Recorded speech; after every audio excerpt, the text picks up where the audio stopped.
اعوذ باللہ من الشیطان الرجیم، بسم اللہ الرحمن الرحیم۔ الحمدللہ، آج آپ کے سامنے 3 مسئلے لے کر آئے ہیں۔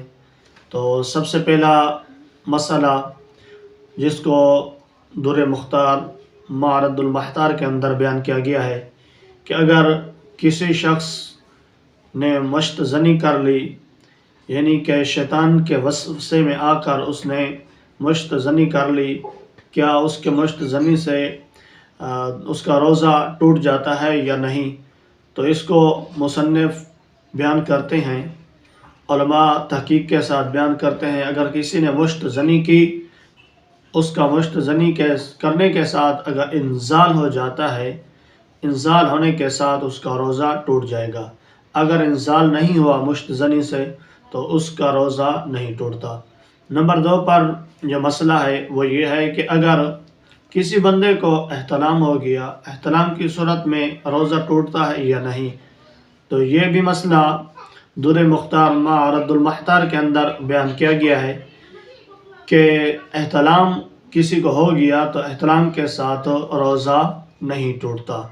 اور نمبر 3 پر جو مسئلہ بیان کیا گیا ہے وہ یہ ہے کہ اگر کسی بندے نے تھوک یا بلغم کو نگل لیا، اس کے نگلنے سے کیا روزہ ٹوٹ جاتا ہے یا نہیں، اس مسئلے کو بھی در مختار معرض المحتار کے اندر بیان کیا گیا ہے کہ اگر کسی بندے کے منہ کے اندر بلغم ہے یا تھوک ہے، اس نے منہ کے اندر ہی تھی، اس نے نگل لی، تو اس سے روزہ نہیں ٹوٹتا۔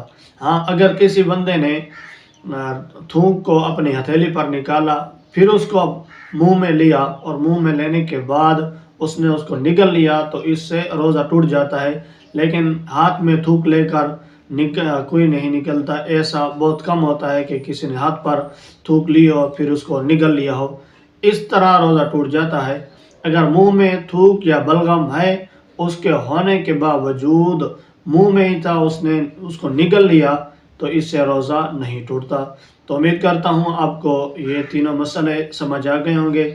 تو انشاءاللہ آگے ملتے ہیں اور ویڈیوز میں جو کہ ماہ رمضان المبارک کے مہینے کے بارے میں ہوں گی، اور روزوں کے مسائل کے بارے میں ہوں گی، تراویح کے مسائل کے بارے میں ہوں گی۔ تو جو بندے ابھی تک جس نے ہمارے چینل کو سبسکرائب نہیں کیا، ہمارے چینل کو سبسکرائب کر لیں۔ انشاءاللہ آپ کو بہت سارے دینی مسائل ملنے والے ہیں۔ ملتے ہیں نیکسٹ ویڈیو میں۔ السلام علیکم ورحمۃ اللہ وبرکاتہ۔ اسلام اینڈ پاکستان زندہ باد۔